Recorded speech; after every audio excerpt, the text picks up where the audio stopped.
Hello student, टीके study classes के YouTube channel से मैं तेज शर्मा सभी प्यारे मित्रों का बहुत बहुत स्वागत करता हूं। देखिए फ्रेंड्स, आज हम बात करेंगे जो 10th क्लास की जो एनसीईआरटी की बुक है पॉलिटी, उसके अंदर हम सेकंड चैप्टर यानी कि फेडरल सिस्टम यानी कि संघीय व्यवस्था की बात अपन कर रहे थे। और इसका हमने फर्स्ट वीडियो अपलोड कर दिया है। उसमें हमने सिर्फ संघीय व्यवस्था की इंट्रोडक्शन की बात की है, परिचय की बात की है, लेसन परिचय की हमने बात की है। आज हम बात करेंगे कि जो हमारा जो इंडिया है, हमारे जो इंडिया के अंदर जो फेडरल सिस्टम है यानी कि संघीय व्यवस्था है, उसकी हम चर्चा करेंगे। और इसको अब आप बड़े ध्यान से पढ़िएगा। ठीक है, स्टार्ट करते हैं। देखिएगा, हमने पहले देखा है कि बेल्जियम और श्रीलंका जैसे छोटे देशों को भी अपने यहाँ की विविधता को संभालने में बड़ी मुश्किल आती है। देखिएगा, चाहे आप श्रीलंका ले लीजिएगा या आप बेल्जियम ले लीजिएगा, जो श्रीलंका और बेल्जियम में जो विविधताएं हैं, उस विविधताओं को संभालने के लिए एक फेडरल सिस्टम की व्यवस्था की गई है। ठीक है, हम यूँ कह सकते हैं कि भारत जैसे विशाल मुल्क में यह काम कितना मुश्किल होगा, क्योंकि हमारा देश विविधताओं वाला देश है। क्योंकि इसमें अनेक धर्म, अनेक जाति, विविध भाषाएं हैं क्षेत्र विविधताएं हैं। इस अनेकता में एकता में यानी कि विविधता में एकता को देखते हुए इस फेडरल सिस्टम के माध्यम से हमने भारत जैसे विशाल देश को एकता के सूत्र में हमने बांधा है, और उसको संभालने के लिए हमने फेडरल सिस्टम की व्यवस्था की गई है। तो देखिएगा, जैसे भारत जैसे विशाल मुल्क में यह काम कितना मुश्किल होगा। यहाँ ये जहाँ बहुत सी क्या है, लैंग्वेज है यानी कि भाषाएं हैं, धर्म है, क्षेत्रों के लोग रहते हैं। और हमारे देश में सत्ता का साझेदारी क्या व्यवस्था है, यानी कि जो फर्स्ट चैप्टर है यानी कि सत्ता की साझेदारी का क्या व्यवस्था है, कि क्या व्यवस्था, उसको हमने देखा था। तो देखिएगा, आइए हम बढ़ते हैं आगे। आइए हम देखिए संविधान से ही शुरुआत करें, यानी कि हमारा जो कॉन्स्टिट्यूशन है, इंडियन कॉन्स्टिट्यूशन है, इस इंडियन कॉन्स्टिट्यूशन से शुरुआत करते हैं कि एक बहुत ही दुखद और रक्त रंजिश विभाजन के बाद भारत आज़ाद हुआ। हम यूँ कह सकते हैं कि 15 अगस्त 1947 को हमारा जो कंट्री, हमारा जो इंडिया है, ये आज़ाद होता है। और आज़ादी का मतलब ये हुआ कि रक्त स्वतंत्रता यानी रक्त रक्त रजवाड़े, यानी कि कहने का मतलब स्वतंत्र रजवाड़े हुए, यानी कि अनेक रियासतों में हमारा भारत देश बटा हुआ था।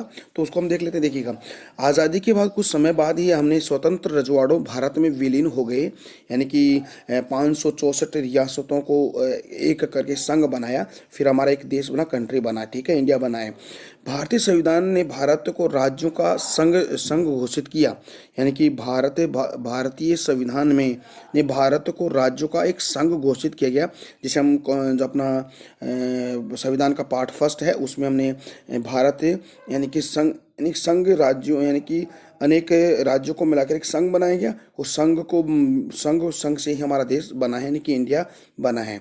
ठीक है, यानी कि भारत राज्यों का एक संघ होगा। ठीक है, तो ये आपका जो इंडियन कॉन्स्टिट्यूशन का जो फर्स्ट जो पार्ट है, उसमें फर्स्ट जो आपका आर्टिकल है, उसमें ये बात बताई गई है।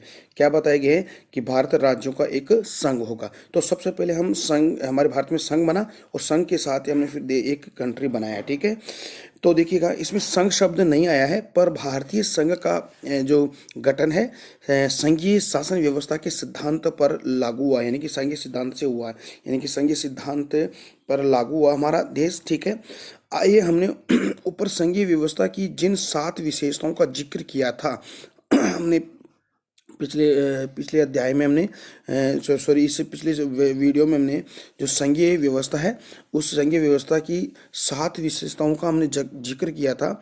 उसको हम देख लेते हैं, उन्हें फिर से देखते हैं। देखिएगा, हम देख सकते हैं कि ये सभी बातें भारतीय संविधान के विभिन्न प्रावधानों पर लागू होती है, यानी कि जो हमने जो संविधान हमारे भारत के जो उसकी संघीय व्यवस्था की हमने जो विशेषता हमने पढ़ी थी, वो व्यवस्था हमारे भारतीय संविधान में यानी कि भारतीय संविधान की विभिन्न प्रावधानों में भी लागू होती है।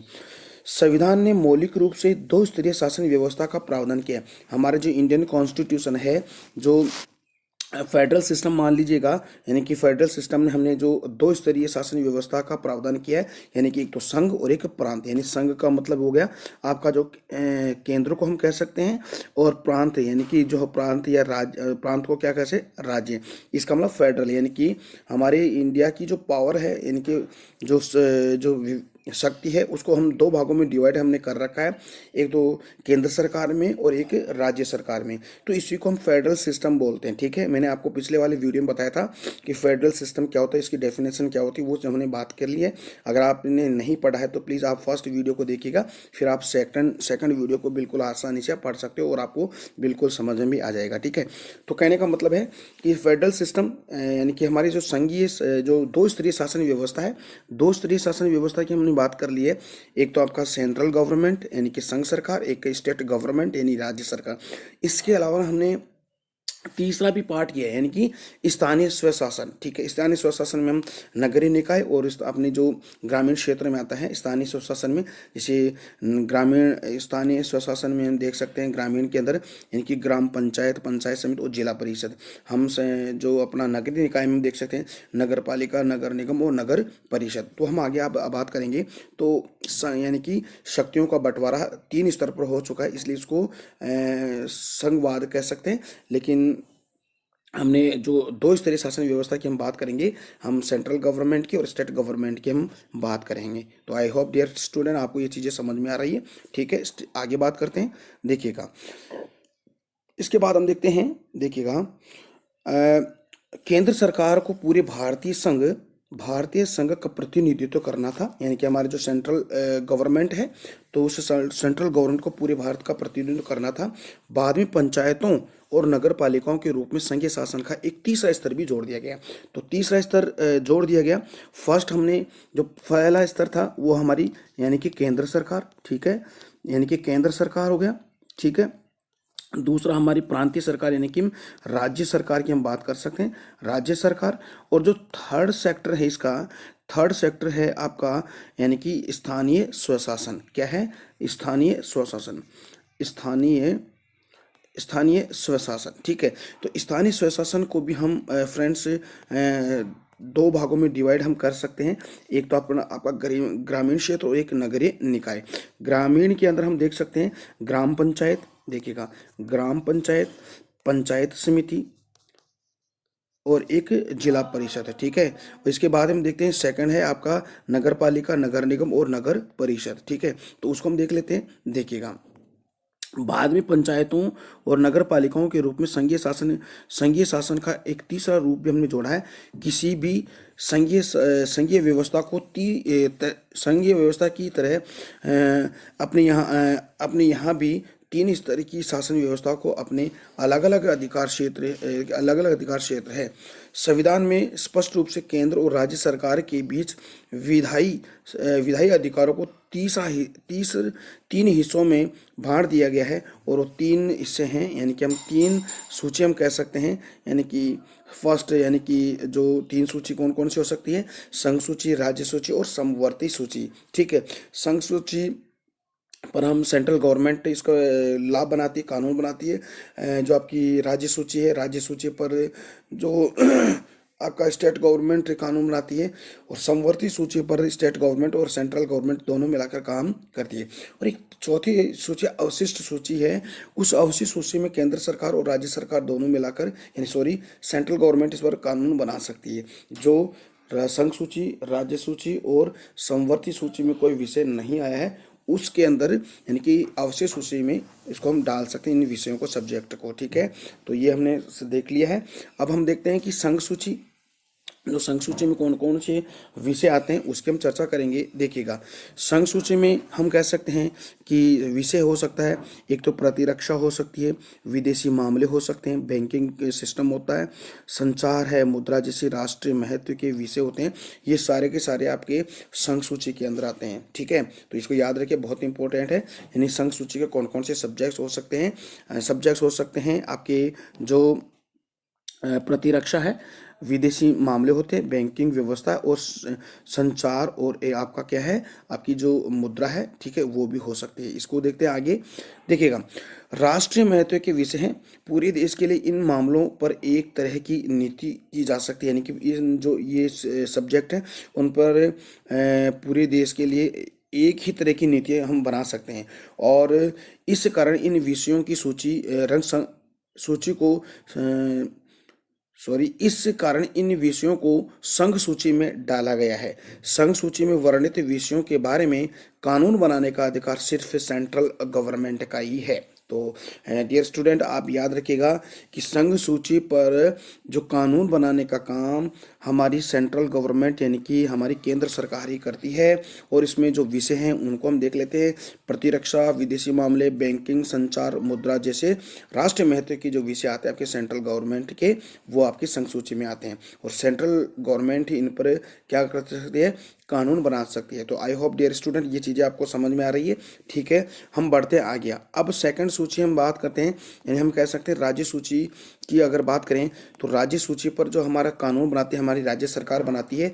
और इनके अंदर कौन कौन से विषय आते हैं, बहुत इंपॉर्टेंट हैं। इनके अंदर हम विषयों की चर्चा अगर करें तो आपकी पुलिस व्यवस्था है, व्यापार यानी कि ट्रेड है, आपकी वाणिज्य है, कृषि यानी कि हम एग्रीकल्चर हम कह सकते हैं, सिंचाई जैसे जो विषय है, सब्जेक्ट है, ये आपकी राज्य सूची में आते हैं। प्रांतीय और स्थानीय महत्व के विषय आते हैं। राज्य सूची में वर्णित विषयों के बारे में सिर्फ राज्य सरकार ही क्या बना सकती है, कानून बना सकती है। तो इसको आप याद रखिएगा, बहुत इंपॉर्टेंट है। ठीक है, तो सेंट्रल गवर्नमेंट कानून बनाती है आपकी संघ सूची पर, और राज्य सरकार आपकी कानून बनाती है राज्य सूची के विषय पर कानून बना सकती है। देखिए स्टूडेंट, हमारे इनके विषय अलग अलग हो सकते हैं। आप कहने का मतलब इसकी जो सेंट्रल गवर्नमेंट राज्य सॉरी संघ सूची, राज्य सूची, संवर्ग सूची के जो विषय होते हैं ना, वो कम और ज़्यादा हो सकते हैं। तो इसको हम सटीक आंसर नहीं ले सकते हैं। अगर आपको बिल्कुल इसके विषयों या सब्जेक्ट की अगर बात करें तो आपको गूगल पे आप सर्च कर दिएगा, तो आपको सारे के विषयों के बारे में हम आपको पता चलेगा। ठीक है, आपको जानकारी हो जाएगी। ठीक है, तो हम देखते हैं अब संवर्ती सूची की बात अपन करते हैं। तो देखिए, संवर्ती सूची पर जो पहले तो कानून बनाने की बात अगर करें तो संवर्ती सूची पर सेंट्रल गवर्नमेंट और राज्य जो सरकार है यानी कि आपकी स्टेट गवर्नमेंट है, ये दोनों मिलकर कानून बनाती है। तो इन पर जो सूची के जो विषय होते हैं उन विषयों की अगर बात करें तो जैसे आपका एजुकेशन है, फॉरेस्ट जंगल है, मजदूर संघ है, विवाह है, गोद लेना होता है, उत्तराधिकारी जैसे विषय इनके ऊपर इस संवर्ती सूची में आते हैं। केंद्र और केंद्र के साथ राज्य सरकार की भी साझेदारी यानी कि दिलचस्पी में आते हैं। कहने का मतलब है कि केंद्र सरकार और राज्य सरकार दोनों मिलकर कानून बनाती है। ठीक है, अब देखिएगा, आपने राज्य सूची, संघ सूची के विषय की बात हमने कर ली है, और संवर्ती सूची की बात, संवर्ती सूची के सब्जेक्ट उनकी हमने बात करी है। अब इनमें से जो सब्जेक्ट नहीं आया है इन तीनों सूचियों के अंदर, वो आपकी अवशिष्ट सूची में चला जाएगा। तो अवशिष्ट सूची के अंदर हम कह सकते हैं कि संघ सूची, राज्य सूची और संवर्ती सूची की जो विषय नहीं आते हैं वो आपकी अवशिष्ट सूची में चले जाते हैं, और उन पर जो कानून बनाने का काम करेगा आपकी सेंट्रल गवर्नमेंट ही करेगी। तो आई होप डियर स्टूडेंट ये चीज़ें आपको समझ में आ रही है। ठीक है, तो देखिएगा आगे बढ़ते हैं। इसके बाद हम देखते हैं, इसी को देख लेते हैं। देखिएगा, इन विषयों पर कानून बनाने का अधिकार राज्य सरकार और केंद्र सरकार यानी कि क्या है, दोनों को ही है। किस पर, संवर्ती सूची पर विषय कानून बनाने का काम करेगी हमारी सेंट्रल गवर्नमेंट और स्टेट गवर्नमेंट। लेकिन जब दोनों के कानूनों में टकराव हो तो सेंट्रल गवर्नमेंट द्वारा बनाए गए कानून ही मानेंगे। अगर हम कह सकते हैं कि देखिएगा, संवर्ती सूची पर कानून बनाने का काम हमारी केंद्र सरकार और राज्य सरकार का है। अगर दोनों के अंदर इन कानून बनाने के मामले में अगर दोनों में अगर टकराव हो जाता है, मतभेद हो जाता है, तो सेंट्रल गवर्नमेंट के कानूनों को ही वरीयता ज़्यादा दी जाएगी। तो ठीक है, देखते हैं आगे। अब देखिएगा, यहाँ एक सवाल यह उठता है कि जो विषय इनमें से किसी सूची में नहीं आते हैं उनका क्या होगा। तो मैंने आपको बताया था कि जो संघ सूची, राज्य सूची और संवर्ती सूची के अंदर अगर कोई विषय नहीं आता है तो उनका क्या होगा। तो उनके लिए एक चौथी सूची बनाई गई, अवशिष्ट सूची बनाई गई है। तो उन विषयों को हम अवशिष्ट सूची में डाल देंगे और इस पर जो कानून बनाने का काम करेगी हमारी सेंट्रल गवर्नमेंट ही करेगी। फिर कंप्यूटर सॉफ्टवेयर जैसे विषय किसी के अधिकार क्षेत्र में रहे, क्योंकि ये संविधान बनने के बाद में ये आए हैं। हमारे संविधान के अनुसार बाकी बचे विषय केंद्र सरकार के अधिकार में चले जाते हैं, यानी कि आते हैं। ठीक है, तो जो तीनों सूचियों में नहीं आते तो वो केंद्र सरकार के हाथों में चले जाते हैं। तो हम कह सकते हैं कि हमने ऊपर देखा कि सबको साथ लेकर चलने की नीति मानकर बनी अधिकतर बड़ी संघीय व्यवस्थाओं में साथी इकाइयों को बराबर अधिकार नहीं मिले। भारतीय संघ के सारे राज्यों को भी बराबर अधिकार नहीं है। कुछ राज्यों को विशेष दर्जा प्राप्त है, जैसे हम कह सकते हैं कि जम्मू एंड कश्मीर को जो आपका आर्टिकल 370 है, यानी कि धारा 370 है, उसको भी हाल ही में कुछ उसमें संशोधन किया, अमेंडमेंट किया है इस धारा पे, जिसका अपना संविधान है, जिसका एक अलग ही संविधान है जम्मू एंड कश्मीर का। ठीक है, इस राज्य में विधानसभा की अनुमति के बगैर भारतीय संविधान के कई प्रावधानों को लागू हम नहीं कर सकते। ठीक है, इस राज्य के स्थानीय निवासियों को अतिरिक्त कोई भी भारतीय नागरिक यहाँ जमीन या हम कह सकते हैं मकान नहीं खरीद सकता। असल में भारत के कई अन्य राज्यों में के लिए कुछ ऐसे ही विशेष प्रावधान हम कह सकते हैं कि जो हमारा जम्मू एंड कश्मीर है उसको विशेष राज्य का दर्जा दिया गया है, और आर्टिकल 370 के तहत इसके अंदर आप वहाँ पर जैसे ज़मीन है, मकान खरीद कर नहीं रह सकते। हाँ, आप एजुकेशन प्राप्त कर सकते हो, यानी कि आप शिक्षा ग्रहण कर सकते हो, क्योंकि ये धारा 370 के अंडर आता है और इसे विशेष राज्य का दर्जा दिया गया। ऐसे ही कुछ अनेक जो हमारे जो स्टेट है उनको भी कुछ विशेष प्रावधान दे रखा है, जिसे हम कह सकते हैं कि आपका जैसे उत्तर पूर्वी जो 7 सिस्टर जो स्टेट है उनको भी कुछ विशेष प्रावधान दे रखा है। ठीक है, तो देखिएगा आगे हम बढ़ते हैं। भारतीय संघ की कई इकाइयों को बहुत ही कम अधिकार है। ये वैसे छोटे इलाके हैं जो अपने आकार के चलते स्वतंत्र प्रांत नहीं बन सकते। इन्हें किसी मौजूदा प्रांत में विलीन करना ही संभव नहीं है। चंडीगढ़ है, या हम कह सकते हैं लक्षद्वीप या अन्य जो अथवा देश की राजधानी दिल्ली जैसे इनके इसी कोटि में आते हैं, और इन्हें केंद्र शासित प्रदेश हम कह सकते हैं, यानी कि यूनियन टेरिटरीज हम कह सकते हैं। इन क्षेत्रों को राज्यों वाले अधिकार नहीं है, क्योंकि ये केंद्र शासित प्रदेश की गिनती में आते हैं। इन इलाकों का शासन चलाने का विशेष अधिकार क्षेत्र केंद्र सरकार के अंदर में आता है, यानी कि जो यूनियन टेरिटरीज है उनकी शासन व्यवस्था को चलाने के लिए इस पर जो सारा का सारा दारोमदार है वो हमारी सेंट्रल गवर्नमेंट का ही होता है, यानी केंद्र सरकार को ही प्राप्त है इनके शासन को चलाने के लिए। केंद्र और राज्य सरकारों के बीच सत्ता का यह बंटवारा हमारे संविधान की बुनियाद बात है। हम कह सकते हैं कि सेंट्रल गवर्नमेंट इसीलिए शक्तियों का बंटवारा की है। अधिकारों के इस बंटवारे में बदलाव करना आसान नहीं है। अकेले संसद इस व्यवस्था में बदलाव नहीं कर सकते। हम कह सकते हैं कि जो इनके जो शक्तियों के बंटवारा है उनके अंदर जो बदलाव होता है वो चेंजेज है, हमारी जो पार्लियामेंट यानी कि हमारी संसद ही नहीं कर सकती। ऐसे किसी भी बदलाव को पहले संसद के दोनों सदनों के अंदर 2/3 बहुमत में मंजूर किया जाता है। हम कह सकते हैं मेजोरिटी होती है, यानी कि बहुमत होता है, उस बहुमत के आधार पर ही 2/3 बहुमत के आधार पर ये प्रावधान हम ले सकते हैं।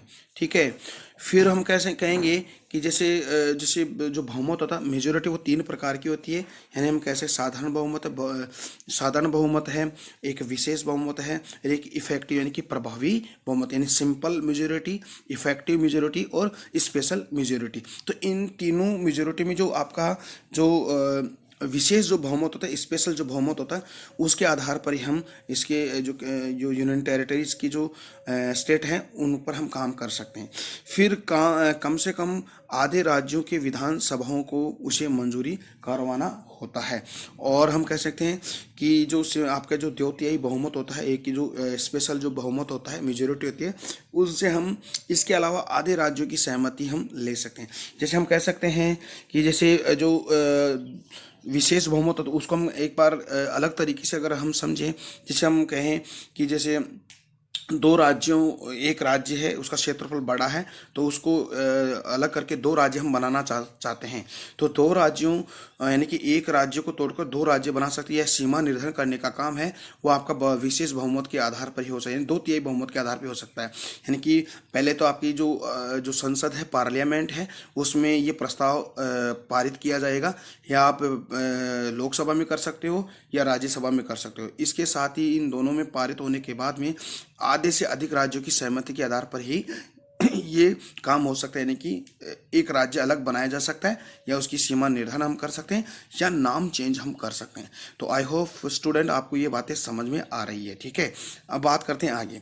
देखिएगा, संवैधानिक प्रावधानों और कानूनों के क्रियान्वयन की देखरेख में न्यायपालिका महत्वपूर्ण भूमिका निभाती है। यानी कि जो हमारे जो संविधान के जो कानून है, हम कह सकते हैं जो प्रावधान है, उन प्रावधान को क्रियान्वित के लिए देश के जो हमारे देश में जो न्यायपालिका है ये अपनी महत्वपूर्ण भूमिका निभाती है। जैसे हम कह सकते हैं कि जो हमारी जो सरकार है, सरकार के तीन अंग हैं। एक ये आपका विधायी है, हमको उसको कह सकते हैं व्यवस्थापिका, कार्यपालिका और न्यायपालिका। तो न्यायपालिका संवैधानिक प्रावधानों और कानूनों के क्रियान्वयन के लिए अपनी महत्वपूर्ण भूमिका निभाती है।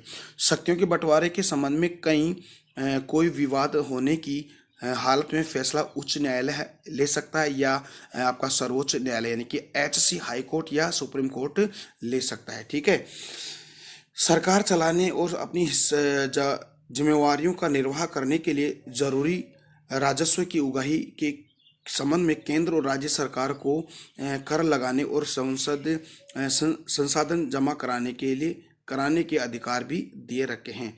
ठीक है, तो ये तो हमने बात कर ली है जो हमारी जो केंद्र सरकार, राज्य सरकार और प्रांतीय सरकारों, स्थानीय सरकारों को जो सूचियां यानी कि सब्जेक्ट दे रखे हैं, यानी कि संघ सूची, राज्य सूची और समवर्ती और अवशिष्ट सूची, इनके बारे में हमने पढ़ लिया है। तो अब हम बात करते हैं आगे की।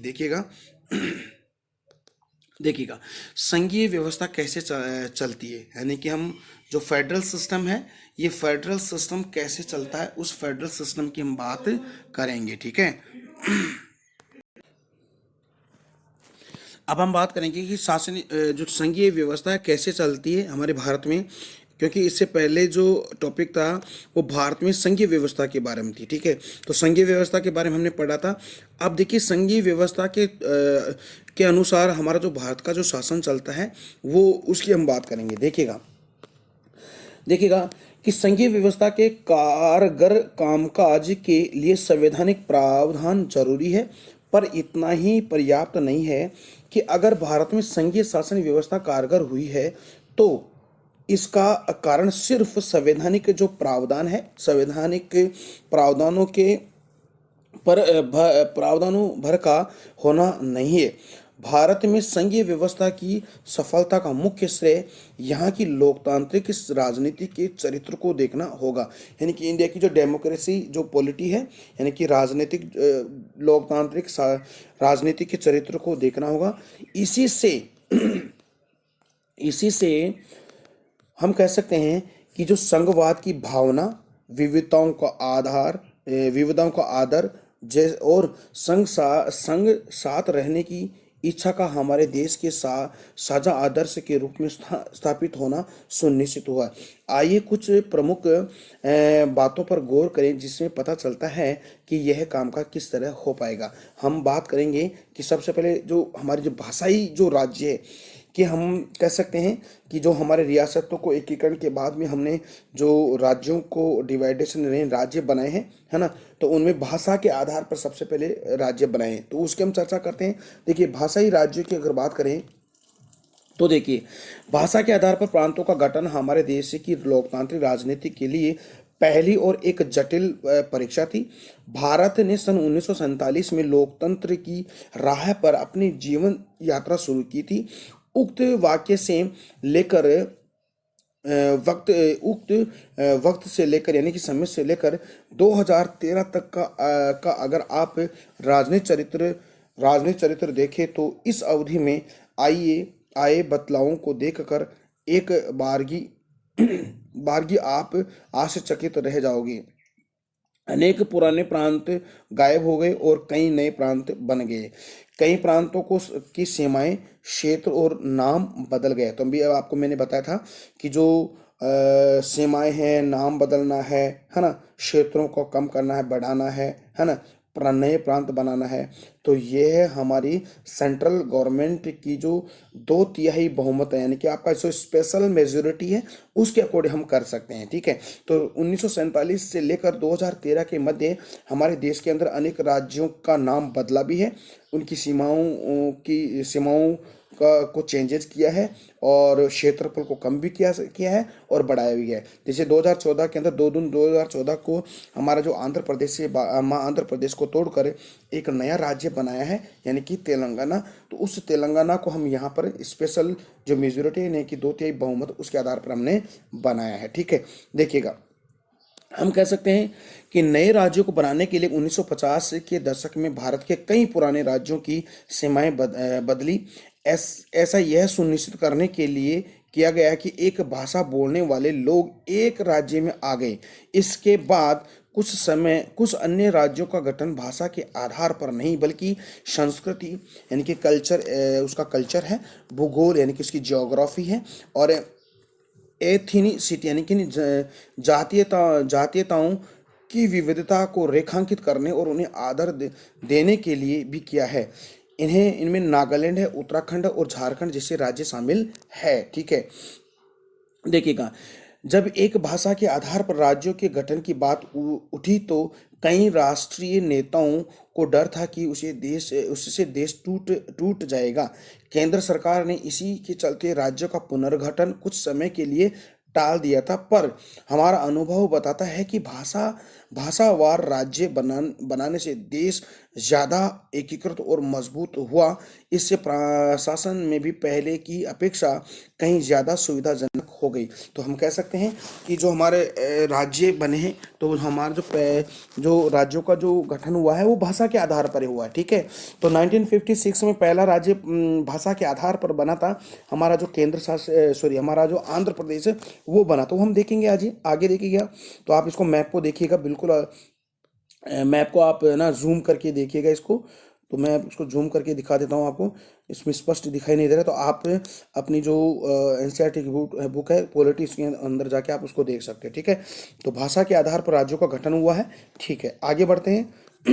देखिएगा, एक है भाषा नीति। ठीक है। तो भाषा नीति की हम चर्चा करें तो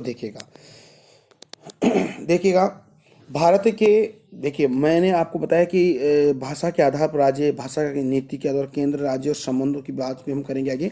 तो भारत के संघीय ढांचों को दूसरी परीक्षा भाषा नीति को लेकर हुई। हमारे संविधान में किसी एक भाषा को राष्ट्रभाषा का दर्जा नहीं दिया गया, क्योंकि हमारा भारत का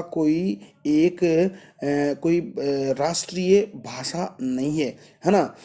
कि नहीं, हिंदी को राजभाषा माना गया है, पर हिंदी सिर्फ 40% यानी कि लगभग लोग ही बोलते हैं, यानी कि भारतीयों की मातृभाषा है। इसलिए अन्य भाषाओं के संरक्षण के अनेक दूसरे उपाय किए हैं। संविधान में हिंदी के अलावा 21 भाषाओं को अनुसूचित भाषा का दर्जा भी दिया गया है। केंद्र सरकार के किसी पद का उम्मीदवार उनमें से किसी भी भाषा में परीक्षा दे सकता है, बशर्ते उम्मीदवार उसके विकल्प के रूप में चुने। राज्य की भी अपनी राजभाषाएं हैं।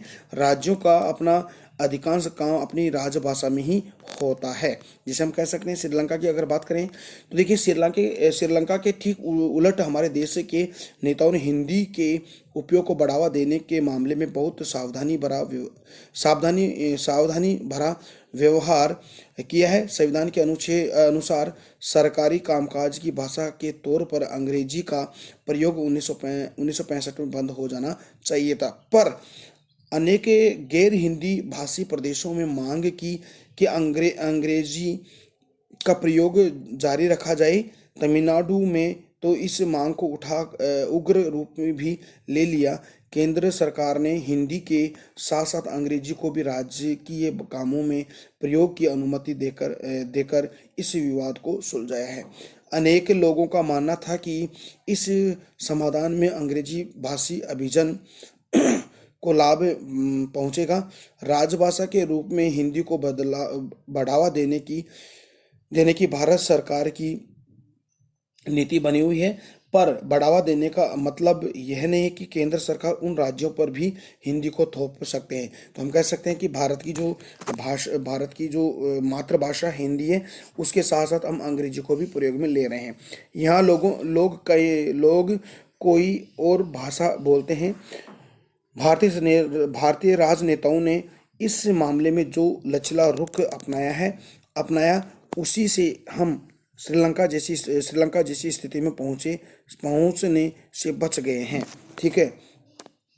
अब देखिएगा, हम कह सकते हैं कि जो हमारा जो केंद्र स्टेट और हमारा जो सेंट्रल है, उसके मध्य जो संबंध है, यानी कि जो उसकी रिलेशन है, उसकी चर्चा करें तो देखिएगा, केंद्र राज्य संबंधों में लगातार आए बदलाव का यह उदाहरण बताता है कि व्यवहार में संघवाद किस तरह मजबूत हुआ है। सत्ता की साझेदारी की संवैधानिक व्यवस्था वास्तविकता में कैसा रुख लेगी, यह ज़्यादातर इस बात पर निर्भर करता है कि शासक दल और नेता किस तरह इस व्यवस्था का अनुसरण करते हैं। काफ़ी समय तक हमारे यहाँ एक ही पार्टी का केंद्र और अधिकांश राज्य में शासन रहा है। इसका व्यवहारिक मतलब यह हुआ कि राज्य सरकारों ने स्वायत्त संघीय इकाई के रूप में अपने अधिकारों का प्रयोग नहीं किया। जब केंद्र और राज्य में अलग अलग दलों की सरकारें रही, तो केंद्र सरकार ने राज्यों के अधिकारों की अनदेखी करने की कोशिश की। इन दिनों केंद्र सरकार अक्सर संवैधानिक प्रावधानों का दुरुपयोग करके विपक्षी दलों की राज्य सरकारों को भंग कर देती है। ये संघवाद की भावना के प्रतिकूल काम है। ठीक है। देखिएगा, 1990 के बाद में यह स्थिति काफ़ी बदल गई। इस अवधि में देश के अनेक राज्यों में के क्षेत्रीय दलों का उदय हुआ। यही दौर केंद्र में गठबंधन सरकार की शुरुआत की है। यानी कि जो गठबंधन की जो सरकारें बनी है, वो 1919 यानी कि 1990 के बाद में ये बनी है।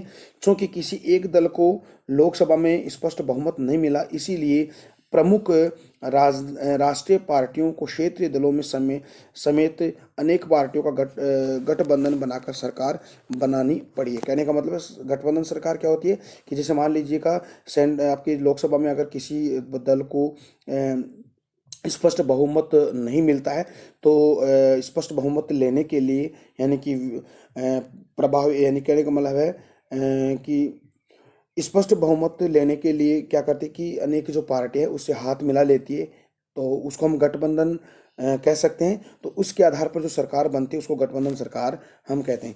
क्योंकि किसी एक दल को लोकसभा में स्पष्ट बहुमत नहीं मिला, इसीलिए प्रमुख राष्ट्रीय पार्टियों को क्षेत्रीय दलों समेत अनेक पार्टियों का गठबंधन बनाकर सरकार बनानी पड़ी। इससे सत्ता में साझेदारी और राज्य सरकार की स्वायत्तता का आदर करने की नई संस्कृति पनपी। इस प्रवृत्ति को सुप्रीम कोर्ट के एक बड़े फैसले से भी बल मिला। इस फैसले के कारण राज्य सरकार को मनमाने ढंग से भंग करना केंद्र सरकार के लिए मुश्किल हो गया। इस प्रकार आज संघीय व्यवस्था के तहत सत्ता की साझेदारी संविधान में लागू होने के तत्काल बाद वाले दौर की तुलना में ज़्यादा प्रभावी है। ठीक है। तो डियर स्टूडेंट, यहाँ तक हमने पढ़ा है, फिर हम आगे पढ़ेंगे। तो आज का वीडियो कैसा लगा? उम्मीद करता हूँ कि आज का वीडियो आपको अच्छा लगा है। तो अगर आपको अच्छा लगा है तो प्लीज़ अपना जो टीके स्टडी क्लासेस चैनल है उसको लगातार शेयर सब्सक्राइब भी करते रहिएगा। ठीक है। तो कल मिलते हैं एक नए टॉपिक के साथ। तब तक के लिए मेरे को इजाज़त दीजिएगा। नमस्कार। जय हिंद, जय भारत।